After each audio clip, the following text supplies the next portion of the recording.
ঢাকায় গিয়ে কটকটি কিনে খেতাম না, এরকম ইতিহাস আমার মধ্যে নেই।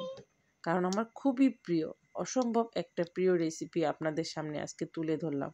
আমি সবসময় কিনে খেতাম, কখনো ভাবি নাই যে নিজে এটা তৈরি করব।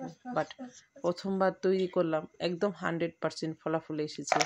আশা করি আমার সাথে থাকবেন সেই অবধি। খুব সুন্দর একটা রেসিপি, অসাধারণ হয়েছে বাদামের কটকটি। একদম ছোটোবেলা যেভাবে খেতাম, যেরকম লাগতো ঠিক সেরকম ফ্লেভার, সব কিছুই সেরকম। অসাধারণ একটা রেসিপি তৈরি করে আপনাদের সাথে নিয়ে আসলাম। আপনারা বিশ্বাস করবেন কি না জানি না, আপনারা এই বাদামের কটকটিগুলো দেখতে পাচ্ছেন, এগুলোর বেশিরভাগই জেনিফার কৃতির থেকে বেশি খেয়েছি আমি যতবারই ফ্রিজ খুলি ততবারই একটা না একটা করে নিয়ে খাবো। আমার অনেক ভালো লাগে, কেন জানি এতটা ভালো লাগে। কারো কারো কিছু খাবার অনেক বেশি প্রিয় থাকে না, আমার অনেক খাবারের মধ্যে এটা একটি। অনেক ভালো লাগে, কার কার ভালো লাগে কমেন্টসে অবশ্যই জানাবেন। খুবই ভালো লাগে আমার।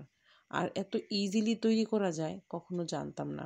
আপনারা বাসায় অবশ্যই ট্রাই করবেন। অসম্ভব একটা সুন্দর রেসিপি, বাচ্চারা যেমন পছন্দ করবে, ছোট থেকে বড় সকলেই আশা করি পছন্দ করবে। আপনারা চাইলে গুড়ের বদলে এখানে চিনিও ব্যবহার করতে পারেন, তবে গুড় দিয়ে তৈরি করলে বেশি ভালো লাগে। তাহলে আর দেরি কিসে, ঝটপট রেসিপিটা শিখে নেওয়া যাক। বাদামের কটকটি তৈরি করার জন্য আমি ওই দিন বাজার থেকে 1 কেজির মতো বাদাম নিয়ে এসেছি।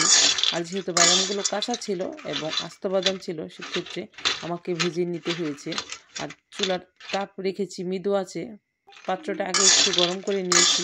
এরপর আধা ঘন্টার মতো এভাবে নেড়ে চেড়ে ভেজে নিলে একদম পারফেক্টলি বাদাম ফ্রাই হয়ে যাবে। সেখানে কোনো বালি টালির কোনো কিছুর প্রয়োজন হবে না। এরপর খোসা ছাড়িয়ে লাল আবরণগুলো ঝেড়ে মেরে আমার মোটামুটি 1.25 বাটির মতো এখানে বাদাম হয়েছে। 1.25 বাটি বাদামের জন্য আমার এখানে গুড় লাগবে অর্ধেক পরিমাণ। এই জিনিসটা খেয়াল রাখবেন, বাদামের অর্ধেক পরিমাণ যদি মিষ্টি, যে কোনো মিষ্টি আপনি গুড় বা চিনি যেটা ইউজ করেন অর্ধেক দেন, তাহলে সেক্ষেত্রে আপনার পারফেক্ট হবে। তারপর আমি এখানে শিরা তৈরির জন্য আমার 1 কাপের 4 ভাগের 1 ভাগ পানি আমি এখানে নিব। অবশ্যই পানি দিয়ে তৈরি করতে হবে, না হলে নিচ থেকে লেগে যাওয়ার সম্ভাবনা থাকবে।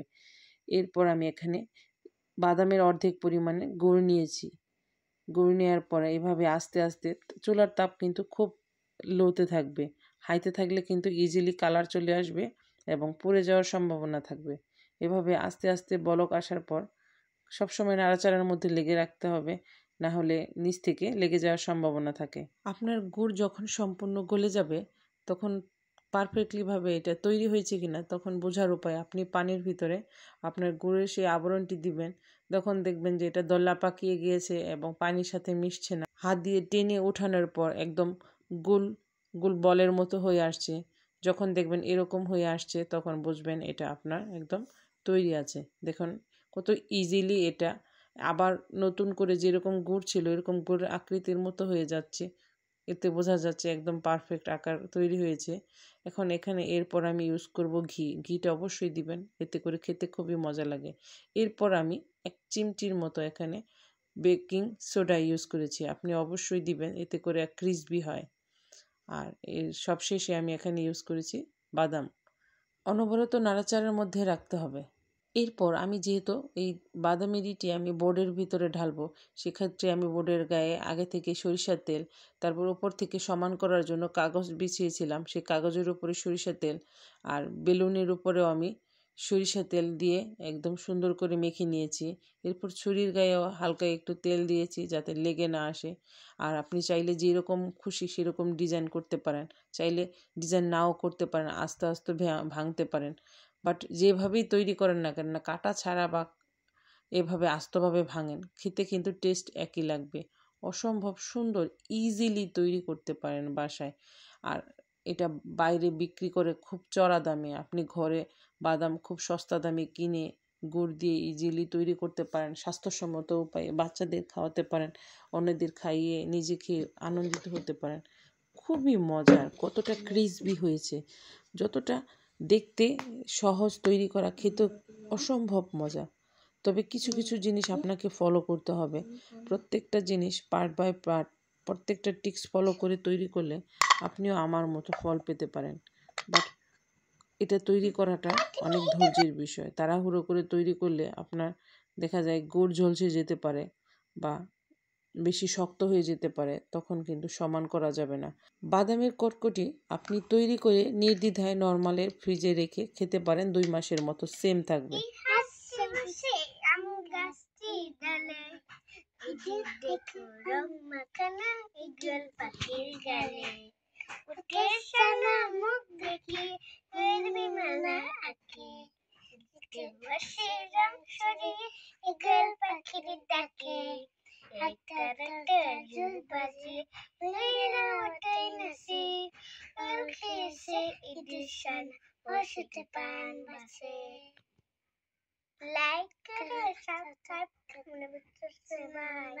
বাদামের কটকটি দেখে জেনিফার কৃতি তো খুব খুশি। আপনাদের কেমন লেগেছে? এত সুন্দর করে রেসিপি তৈরি করি, আপনাদের সামনে প্রেজেন্ট করি, বাট সেই অনুযায়ী আমি ভিউয়ার্স পাই না। আমার খুব কষ্ট লাগে। এক একটা ভিডিও তৈরি করতে কতটা পরিশ্রম হয়।